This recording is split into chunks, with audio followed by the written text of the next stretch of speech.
ಅಂಗ ಸೌಂದರ್ಯವನ್ನು ನಾನು ಎಷ್ಟು ವರ್ಣಿಸಿದರೂ ಕಡಿಮೆ. ಕೆಂಗುಲಾಬಿ ಹೊಂದಿರುವ ನಿನ್ನ ಕೆಂದುಟಿ, ಮುಂಗುರುಳಿನಿಂದ ತುಂಬಿ ನಿಂತಿರುವ ಈ ನಿನ್ನ ಕೇಶರಾಶಿ, ತುಂಡು ಗರಂಗೆ ಅಂತಿರುವ ನಿನ್ನ ಮೈ ಮೇಲಿರುವ ರೋಮಗಳು, ಪರ್ವತದ ನೆತ್ತಿಯ ತುದಿಯಿಂದ ಹರಿಯುವ ಜೆರೆ ಅಂತಿರುವ ನಿನ್ನ ಸೊಂಟ, ಮಂದವಾಗಿ ಉರಿಯುವ ಹಿಮದಂತೆ ಕಾಣುವ ನಿನ್ನ ಮೈ ಬಣ್ಣವನ್ನು ನೋಡ್ತಾ ಇದ್ರೆ ಸದಾ ಈ ಕಣ್ಣುಗಳಿಂದ ಹಾಗೇ ನಿನ್ನನ್ನು ನೋಡ್ಬೇಕಂತ ಅನಿಸ್ತದೆ ಚಿನ್ನ. ಚಿನ್ನ, ನೀನಿಡುವ ಹೆಜ್ಜೆಯ ನಾದಕ್ಕೆ ನನ್ನೆದೆಯ ಬಾಗಿಲು ತೆಗೆದುಕೊಳ್ಳುತ್ತೆ. ನೀನು ನನ್ನವಳಾಗಬೇಕೆಂದು ನಿನ್ನ ಬೆಳಕುವ ಸೊಂಟಕ್ಕೆ ಇಂಚಿಂಚು ಬಿಡದೆ ಮುತ್ತಿಡಬೇಕೆನಿಸುತ್ತದೆ ನನ್ನ ರಸತುಟಿಗಳಿಂದ ಚಿನ್ನ. ಗಗನದ ನಕ್ಷತ್ರಗಳ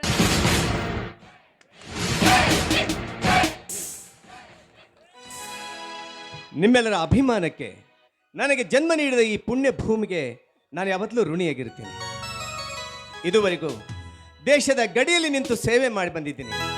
ಇನ್ಮೇಲೆ ನನ್ನೂರಿನ ಎಲ್ಲ ಜನರ ಸೇವೆ ಮಾಡ್ತೀನಿ ಅಂತ ಈ ಸಂದರ್ಭದಲ್ಲಿ ನಿಮ್ಮೆಲ್ಲರಿಗೂ ನಾನು ಮಾತು ಕೊಡ್ತೀನಿ.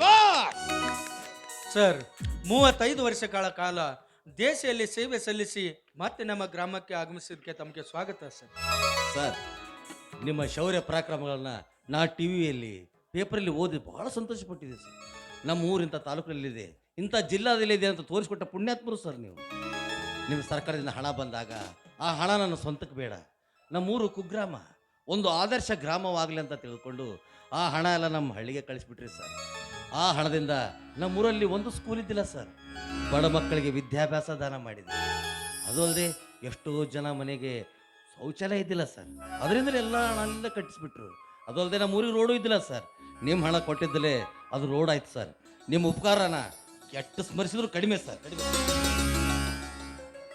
ಇದಕ್ಕೆಲ್ಲ ನಿಮ್ಮೆಲ್ಲರ ಪ್ರೀತಿ, ವಿಶ್ವಾಸ, ಅಭಿಮಾನವೇ ಕಾರಣ. ಈ ದೇಹಕ್ಕೆ ಉಸಿರು ನೀಡಿದವಳು ನನ್ನ ತಾಯಿ, ಹೆಸರು ತಂದುಕೊಟ್ಟವಳು ಭೂತಾಯಿ. ಪ್ರಪಂಚದಲ್ಲಿ ಪವಿತ್ರವಾದ ಸ್ಥಳಗಳು ಎರಡೇ ಎರಡು, ಒಂದು ಅವ್ವನ ಮಡಿಲು, ಇನ್ನೊಂದು ಅಪ್ಪನ ಹೆಗಲು.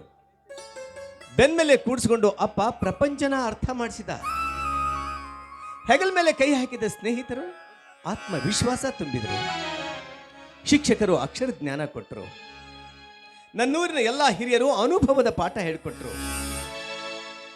ನನ್ನ ಶ್ರೀಮತಿ ಸುಮತಿ ಅವರು ನನ್ನ ಕೈ ಹಿಡಿದು ನನ್ನ ಸುಖ, ದುಃಖ, ನೋವು, ನಲಿವುಗಳಲ್ಲಿ ಭಾಗಿಯಾಗಿ ಈ ಮನೆಯನ್ನು ನಂದಾದೀಪವಾಗಿ ಬೆಳೆದರು. ಇವರೆಲ್ಲರಿಗೂ ನಾನು ಕೃತಜ್ಞನಾಗಿದ್ದೀನಿ.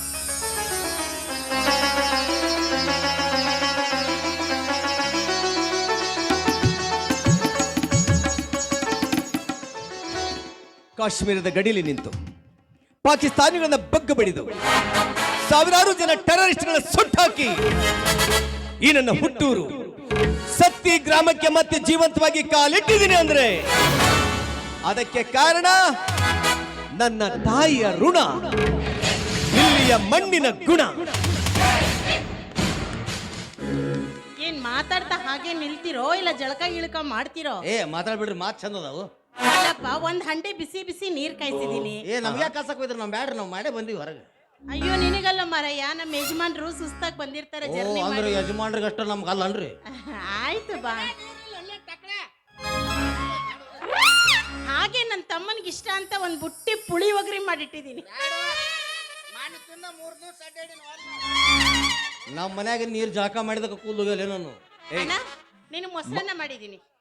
ನನಗೆ ಮೊಸರನ್ನ, ನನಗೆ ಕೆನಿ ಬೇಕ್ರಿ, ಸ್ವಲ್ಪ ತಲೆಗೆ ಹಚ್ಬೇಕು ನಾನು, ಯಾಕೆ ಟೈಮ್ ಆತಿಗೆ ನನಗದು. ಅಲ್ಲಪ್ಪ, ಎಲ್ಲರೂ ಮೊಸರನ್ನ ಹೊಟ್ಟಿಗೆ ಹಾಕಿದ್ರೆ ನೀನು ತೆಲಿಗೆ ಹಾಕ್ತೀಯ? ತಂಪಾಗಬೇಕಲ್ಲ. ಹಾ, ತಂಪಾದ ವಾತಾವರಣ ಐತೆ.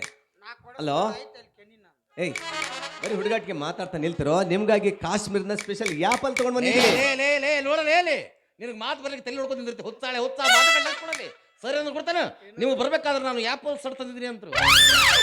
ಏಯ್, ಆ್ಯಪಲ್ ಸಟ್ ಅಲ್ಲ ಹೇಳ್ತಾನೆ, ಸೇಬೋಳಿನ ಸಟ್. ಮಂಕೆ, ನೋಡಲೇ ನಾ ಮಂಕೆ ಅಂತ ಹೇಳಿ ಸರ್. ನಾನು ತಂದಿರೋದು ಆ್ಯಪಲ್ ಸಟ್ ಅಲ್ಲ ಕಣ, ಆ್ಯಪಲ್ ತಿನ್ನೋದಕ್ಕೆ. ಆ್ಯಪಲ್ ಅಯ್ಯೋ ಹಣ್ಣು ತಿನ್ನಕ ಹಣ್ಣು. ಬನ್ನಿ ಎಲ್ರು ಕೂತ್ಕೊಂಡು ನಾವು ತಿಂತಾ ಮಾತಾಡೋಣ. ಅಯ್ಯೋ ನನ್ನ ಮಗ ಬಂದೇ ಬಿಟ್ಟ ನೋಡಿ. ಎಲ್ಲಿ? ನಡಿ ಸರಿ ಇಲ್ಲ ಮನುಷ್ಯ, ನಡಿ. ಯಾರು?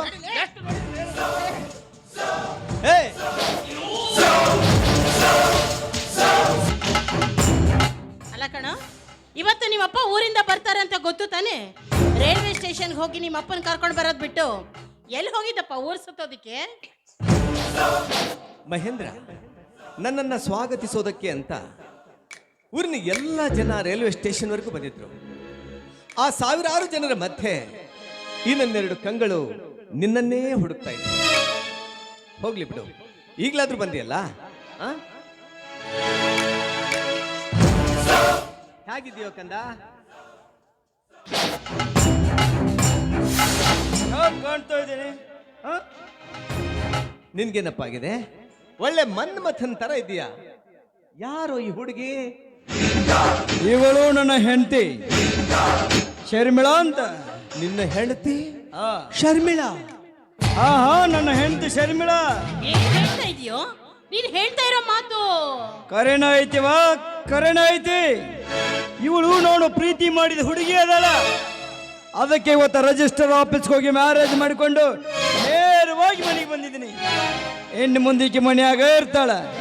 ಇಷ್ಟೇ ಸಾಕೋ? ಇನ್ನೂ ಏನಾದರೂ ನಾನು ಹೇಳಬೇಕು? ಸಾಕಪ್ಪ, ನಿನಗೆ ಜನ್ಮ ನೀಡಿದ್ದಕ್ಕೆ ನನ್ನ ಜನ್ಮ ಸಾರ್ಥಕ ಆಗೋಯ್ತು.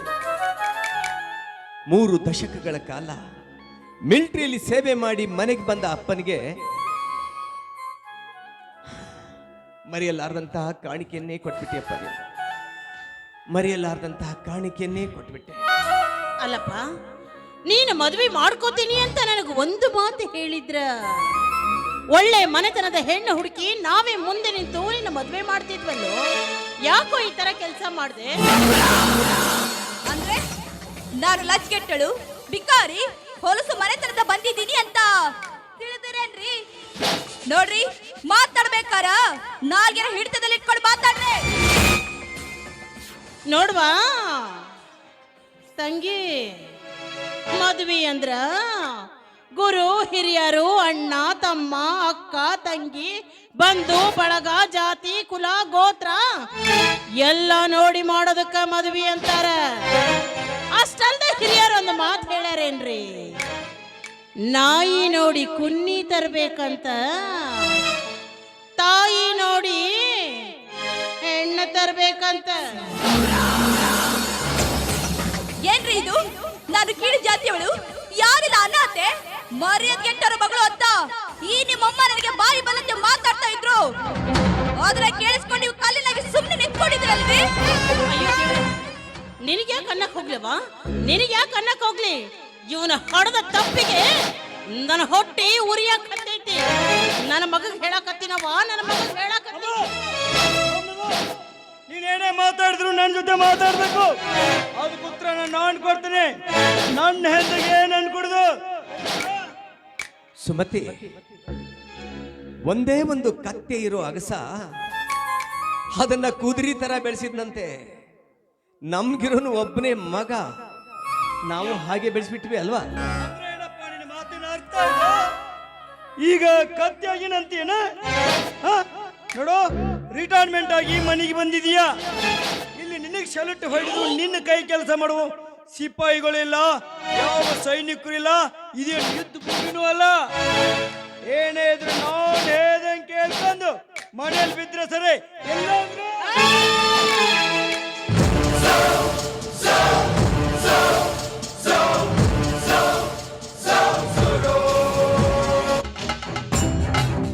ಯಾರಿಗೆ ಮಾತನಾಡ್ತಾ ಇದೀಯೋ? ಯಾರಿಗೆ ಮಾತನಾಡ್ತಾ ಇದೀಯಾ? ಇವ್ರನ್ನ ಯಾರು ಅಂತ ತಿಳ್ಕೊಂಡಿದೀಯಾ? ಈ ಮನೆ ದೇವ್ರು ಅಲ್ಲ, ಅಲ್ಲ, ಈ ದೇಶಕ್ಕ ದೇವ್ರು. ಇವತ್ತೇನಾದ್ರೂ ನೀವೆಲ್ಲ ಕೈಯಾಗ ಮೊಬೈಲ್ ಹಿಡ್ಕೊಂಡು ಚೈನಿ ಮಾಡ್ಕೊಂಡು ಇಂತ ಹುಡುಗಿಯರ ಸೀರೆ ಸೆರಗ್ ಹಿಡ್ಕೊಂಡು ಸುತ್ತಾಕತ್ತೀರಿ ಅಂದ್ರೆ ಅದಕ್ಕೆ ಕಾರಣ ಇಂಥ ಯೋಧರು. ಹೆಂಡತಿ ಮಕ್ಕಳು ಮನಿ ಮಠ ಎಲ್ಲ ಬಿಟ್ಟು ಚಳಿ ಮಳಿ ಗಾಳಿ ಏನನ್ನು ಲೆಕ್ಕಿಸ್ತಾ ನಮ್ಮ ಜೀವದ ಮೇಲಿನ ಹಂಗನ್ನು ತೊರೆದು ನಮ್ಮ ದೇಶದ ಗಡಿ ಕಾಯ್ತಾನಲ್ಲ ಯೋಧ. ಅಂಥ ಯೋಧನಿಗೆ ಎದುರುತ್ತರ ಕೊಡ್ತೀಯೇನೋ? ತಪ್ಪಾಯ್ತು ಅಂತವರ ಕಾಲಿಗೆ ಬಿದ್ದು ಕ್ಷಮೆ ಕೇಳು.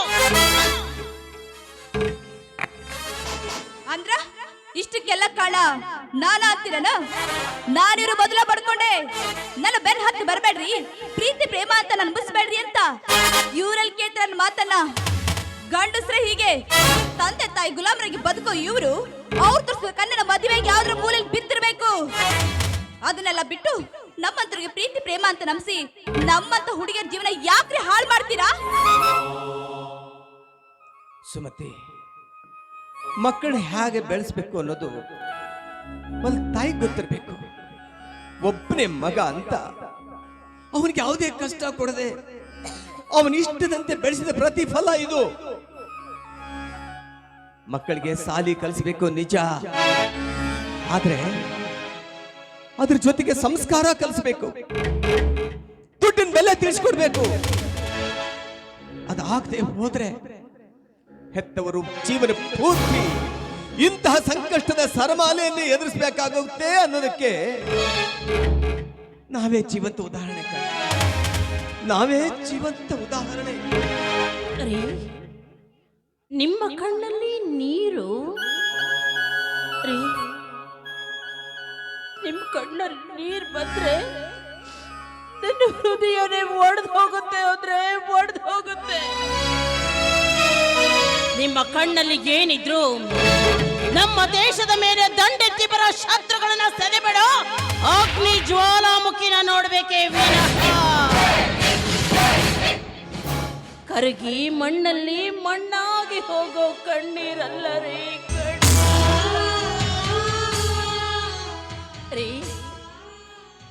ತಾಯಿಯಾದವಳು ಮಗುನ 9 ತಿಂಗಳು ತನ್ನ ಗರ್ಭದಲ್ಲಿಟ್ಕೊಂಡು ಕಾಪಾಡ್ತಾಳೆ.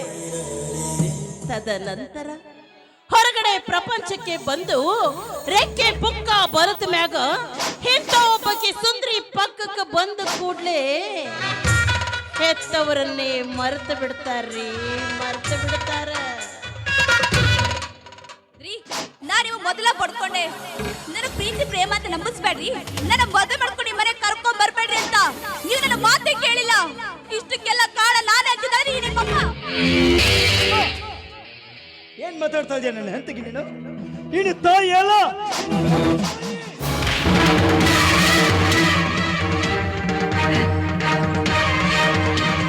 ಸ್ಕೌಂಡ್ರಲ್, ಮುಚ್ಚೋ ಬಾಯ್ನ. ಹೆತ್ತ ತಾಯಿ ಬಗ್ಗೆ ಇಷ್ಟೊಂದು ಕೇವಲವಾಗಿ ಮಾತಾಡ್ತಾ ಇದ್ದೆ ನೀನು.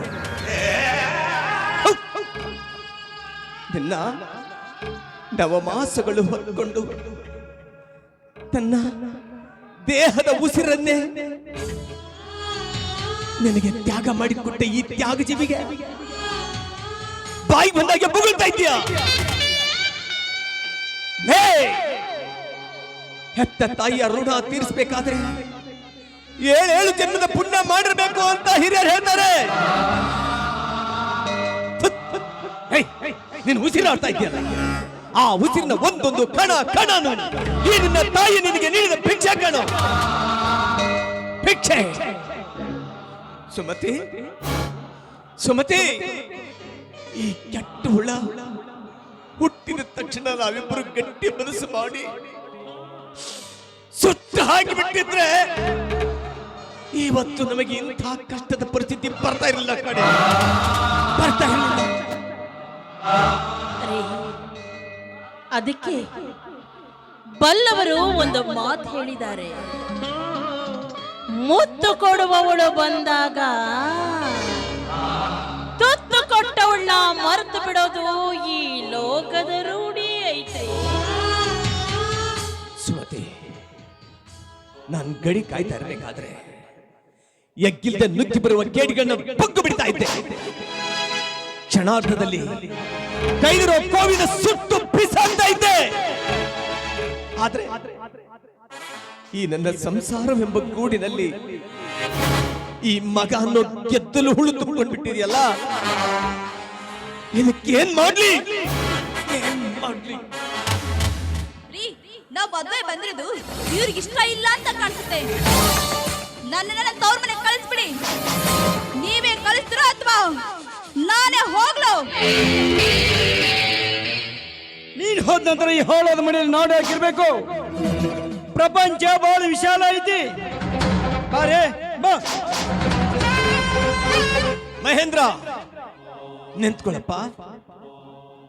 ಏನಂತೆ ನೀನು? ಈ ನನ್ನ ಸ್ವರ್ಗದಂತಹ ಮನೆಗೆ ಹಾಳಾದ ಮನೆ ಅಂತಿದ್ಯಾ ನೀನು? ನಿಜ ಕಣೋ, ರೆಕ್ಕೆ ಬಲಿತ ಹಕ್ಕಿ ಗೂಡು ಬಿಟ್ಟು ದೂರ ಹಾರಿ ಹೋಗುವುದು ಸಹಜ ತಾನೇ. ಹಾಗೆ ನೀನು ಈ ಮನೆ ಬಿಟ್ಟು ಹೋಗ್ಬೇಕು ಅಂತ ನಿರ್ಧಾರ ಮಾಡ್ತಾ ಇದ್ದೀಯ ಮಹೇಂದ್ರ. ಆದ್ರೆ ನೀನು ಪಕ್ಷಿ ಅಲ್ಲ, ಪ್ರಾಣಿ ಅಲ್ಲ, ಮೃಗನೂ ಅಲ್ಲ. ನಮ್ಮಿಬ್ಬರ ಕರುಳಿನ ಗುಡಿ ನೀನು. ಹೇ, ಒಂದೇ ಒಂದ್ಸಲ ನೆನಪು ಮಾಡ್ಕೊಳ್ಳೋ ಕಂದ. ನಿನಗೆ ಜನ್ಮ ನೀಡಿದ್ದು ಇದೇ ಮನೆ. ಆ ಚಂದಿರನ ಬೆಳದಿಂಗಳಲ್ಲಿ ಈ ಅಂಗಳದ ತುಂಬಾ ನಲಿದಾಡ್ತಾ ನೀನು ಬೆಳೆದದ್ದು ಇದೇ ಮನೆ. ಪುಟ್ಟ ಪುಟ್ಟ ಹೆಜ್ಜೆ ಇಟ್ಟು ತೊಟ್ಟಿಲಲ್ಲಿ ನಿದ್ದೆಗೆಟ್ಟು ಸಿಟ್ಟಿನಿಂದ ನೀನು ಅಳ್ತಾ ಇರಬೇಕಾದ್ರೆ ತೊಟ್ಟಿಲ ತೂಗಿ ಜೋಗುಳ ಹಾಡಿ ನಿನಗೆ ನೆಮ್ಮದಿಯ ಸುಖ ನಿದ್ರೆ ನೀಡಿದ್ದು ಇದೆ ಮನೆ ಕಣ್ಣು. ಇದೆ ಮನೆ.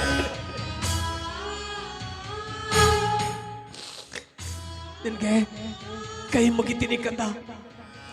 ಸಿಟ್ಟಿನ ಬರದಲ್ಲಿ ಈ ನನ್ನ ದೇವಾಲಯಕ್ಕೆ ಹೊಲಸು ಮನೆ ಅಂತ ಮಾತ್ರ ಬಿರುದು ಕೊಟ್ಟು ಹೋಗ್ಬೇಡ ಅಪ್ಪ, ಹೋಗ್ಬೇಡ.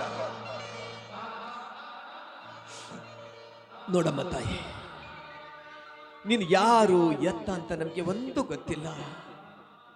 ಪ್ರತಿಯೊಬ್ಬ ತಂದೆ ತಾಯಿನು ತಮ್ಮ ಮಕ್ಕಳ ಬಗ್ಗೆ ಸುಂದರವಾದ ಕನಸನ್ನ ಕಟ್ಕೊಂಡಿರ್ತಾರೆ. ಹಾಗೆ ನಾವು ಕೂಡ ಇರೋ ಈ ಒಬ್ಬನೇ ಒಬ್ಬ ಮಗನ ಬಗ್ಗೆ ಬೆಟ್ಟದಷ್ಟು ಕನಸು ಕಟ್ಟಿಕೊಂಡಿದ್ದೆವು. ಆದ್ರೆ ಆ ಕನಸು ಇಷ್ಟು ಬೇಗ ಒಡೆದು ನುಚ್ಚು ನೂರಾಗುತ್ತೆ ಅಂತ ನಾನ್ ಭಾವಿಸಿರ್ಲಿಲ್ಲ. ನೋಡಮ್ಮ ತಾಯಿ, ನೀನು ಯಾರು ಎತ್ತ ಅಂತ ನಮ್ಗೆ ಒಂದು ಗೊತ್ತಿಲ್ಲ. ಹೀಗಾಗಿದ್ದೆಲ್ಲವನ್ನು ಮರ್ತು ಬಿಡ. ಯಾವುದು ಮನಸ್ಸಿಗೆ ಹಚ್ಕೋಬೇಡ. ನಿನ್ನ ಈ ಮನೆ ಸೊಸೆ ಅಂತ ನಾನು ಸಂತೋಷದಿಂದ ಒಪ್ಕೊಳ್ತೀನಿ. ಮಹೇಂದ್ರ, ನೀನು ಈ ಮೇಜರ್ ಸೂರ್ಯನ ಮಗ. ಯಾವತ್ತೂ ಈ ಮನೆಯ ಘನತೆ ಗೌರವಕ್ಕೆ ಧಕ್ಕೆ ಬಾರದಂತೆ ಬದುಕಬೇಕಾದದ್ದು ನಿನ್ನ ಜವಾಬ್ದಾರಿ. ನಿಮ್ಮಿಬ್ಬರನ್ನು ಗಂಡ ಹೆಂಡತಿ ಅಂತ ನಾವಿಬ್ಬರು ಸಂತೋಷದಿಂದ ಒಪ್ಕೊಳ್ತಾ ಇದ್ದೇವೆ. ಹೋಗು, ನಿನ್ನ ಹೆಂಡತಿನ ಕರ್ಕೊಂಡು ಒಳಗಡೆ ಹೋಗಪ್ಪ.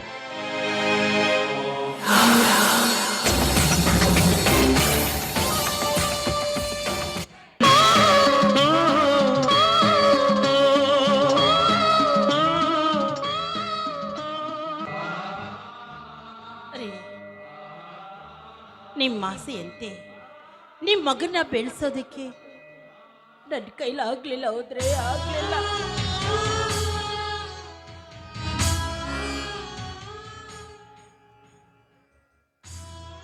ಏನ್ ಮಾಡಕ್ಕಾಗತ್ತೆ? ಮಿಂಚಿ ಹೋದ ಕಾಲಕ್ಕೆ ಚಿಂತಿಸಿ ಫಲವಿಲ್ಲ ಅಂತ ಹೇಳ್ತಾರೆ. ಅಂಗಾಲ್ಗೆ ಹೇಸಿಗಿಲ್ಲ, ಅಂತಃಕರಣಕ್ಕೆ ನಾಚಿಕಿಲ್ಲ ಅಂತಾರೆ. ಒಪ್ಕೊಳ್ಳೋಣ. ಆದ್ರೆ ಸುಮತಿ, ನಮ್ಮ ಮಗ ಈಗ ಸಣ್ಣ ಸಸಿ ಅಲ್ಲ ಕಣೆ, ಹೆಮ್ಮರವಾಗಿ ಬೆಳೆದು ನಿಂತಿದ್ದಾನೆ. ಆದ್ರೆ ಯಾವುದೇ ಪಕ್ಷಿ ಸಂಕುಲಗಳಿಗೆ ಆಶ್ರಯವನ್ನ ಕೊಡ್ತಾ ಇಲ್ಲ. ಹಸಿದು ಬಂದವನಿಗೆ ಒಂದು ಹಣ್ಣು ಕೊಡ್ತಾ ಇಲ್ಲ. ತಂಪನ್ನು ಆಶ್ರಯಿಸಿ ಬಂದವರಿಗೆ ನೆರಳನ್ನು ಕೊಡ್ತಾ ಇಲ್ಲ.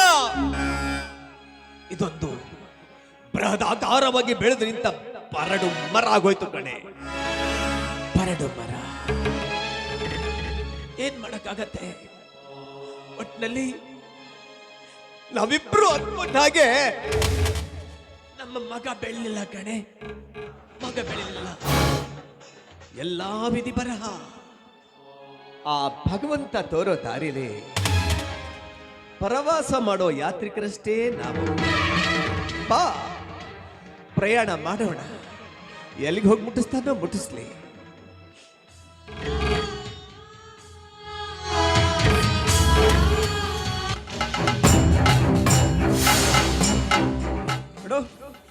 ನೀನು ರಿಟೈರ್ಮೆಂಟ್ ಆಗಿ ಬಂದಿರುವಾಗ ದುಡ್ಡು ಬಂದಿರಬೇಕಲ್ಲ? ಅಲ್ಲಪ್ಪ, ನಿಮ್ಮ ಅಪ್ಪ ಬರೋದು ಇವತ್ತು ಬಂದಿದ್ದಾರೆ. ಇವತ್ತೊಂದ್ ದಿವಸ ಆದ್ರೂ ನೆಮ್ಮದಿಯಾಗಿರೋದಕ್ಕೆ ಬಿಡೋ. ಹೌದಪ್ಪ, ಬಂದಿದೆ. ಯಾಕೆ? ಎಷ್ಟು ಬಂದಿದೆ? PF, ಗ್ರಾಚ್ಯುಟಿ, ಸರೆಂಡರ್ ಪಗಾರ ಎಲ್ಲ ಸೇರಿ ಒಂದು 51 ಲಕ್ಷ ಬಂದಿದೆ. ಆ ದುಡ್ಡು ನನಗೆ ಬೇಕು. ಆ ದುಡ್ಡು ನಿನಗೆ ಬೇಕಾ? ಯಾತಕ್ ಬೇಕು ಅಂತ ಕಾರಣ ಕೇಳಬಹುದಾ? ಸ್ನೇಹಿತನ ಜೊತೆ ಹುಡ್ಕೊಂಡು ಪಾರ್ಟ್ನರ್ಶಿಪ್ನಲ್ಲಿ ಬಿಸ್ನೆಸ್ ಮಾಡ್ಬೇಕಂತ ಮಾಡಿದ್ದೇನೆ. ಅವನಿಗೆ ಮಾತು ಕೊಟ್ಟು ಬಂದಿದ್ದೀನಿ, ದುಡ್ಡನ್ನೇ ಇವತ್ತು ನನ್ನ ಅಕೌಂಟ್ಗೆ ಹಾಕ್ಸೋತೀನಿ ಅಂತ. ದುಡ್ಡು ನನ್ನ ಅಕೌಂಟ್ ಸೇರ್ಬೇಕು ಇವತ್ತೇ.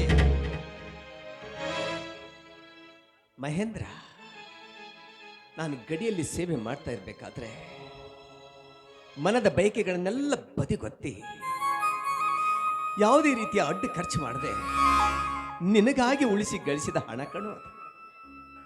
ನಾವಿಬ್ರು ಸಂತೋಷವಾಗಿ ಕಾಲ ಕಳೆಯಬೇಕಾದ ರಜೆಯನ್ನ ಸರ್ಕಾರಕ್ಕೆ ಮಾರ್ಕೊಂಡು ನಿನಗಾಗಿ ದುಡಿದ ದುಡ್ಡು ಕಣೋದು. ಗಡಿಯಲ್ಲಿ ದಿನದ 24 ಗಂಟೆಗಳ ಕಾಲ ಕಣ್ಣಲ್ಲಿ ಎಣ್ಣೆ ಬಿಟ್ಕೊಂಡು ಶತ್ರುಗಳ ಜೊತೆ ಹೋರಾಟ, ನನ್ನ ಪ್ರಾಣನೇ ಪಣಕ್ಕಿಟ್ಟು ನಿನಗಾಗಿ ಉಳಿಸಿ ಗಳಿಸಿದ ಹಣ ಕಣೋದು. ಆ ಹಣ ಇವತ್ತಿಲ್ಲ ನಾಳೆ ನಿನಗೆ ಸೇರ್ಬೇಕಾದದ್ದು ತಾನೆ. ನಾಳೆ ಇವತ್ತೇ ನಿನ್ನ ಅಕೌಂಟ್ಗೆ ಟ್ರಾನ್ಸ್ಫರ್ ಮಾಡ್ತೀನಿ. ಅಕೌಂಟ್ ನಂಬರ್ ಹಾಕು.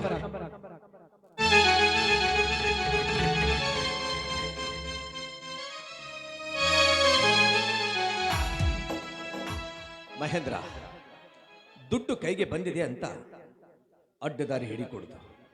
ನೀನೇನೇ ಬಿಸ್ನೆಸ್ ಮಾಡು, ನ್ಯಾಯ, ನೀತಿ, ನಿಷ್ಠೆ, ಪ್ರಾಮಾಣಿಕತೆಯಿಂದ ಮಾಡಬೇಕು. ಯಾರಿಗೂ ಅನ್ಯಾಯ ಆಗಬಾರ್ದು. ಈ ಸಮಾಜದಲ್ಲಿ ಹೆಜ್ಜೆ ಹೆಜ್ಜೆಗೂ ವಂಚಕರಿದ್ದಾರೆ, ಮೋಸಗಾರರಿದ್ದಾರೆ. ಅವರಿಂದ ಎಚ್ಚರಿಕೆ ವಹಿಸಬೇಕು. ಈ ಮೇಜರ್ ಸೂರ್ಯನ ಘನತೆಗೆ ಯಾವುದೇ ರೀತಿಯ ಕುಂದು ಬರಬಾರದು. ಹಾಗೆ ಬದುಕಬೇಕಾದ್ದು ನಿನ್ನ ಕರ್ತವ್ಯ. Are you understand? ಓಕೆ, ದುಡ್ಡು ಕೊಟ್ಟೆಲ್ಲ ಮುಗೀತು. ಬಿಸ್ನೆಸ್ ಅನ್ನ ಹೇಗೆ ಮಾಡ್ಬೇಕು ಅನ್ನೋದು ನನಗೆ ತುಂಬಾ ಚೆನ್ನಾಗಿ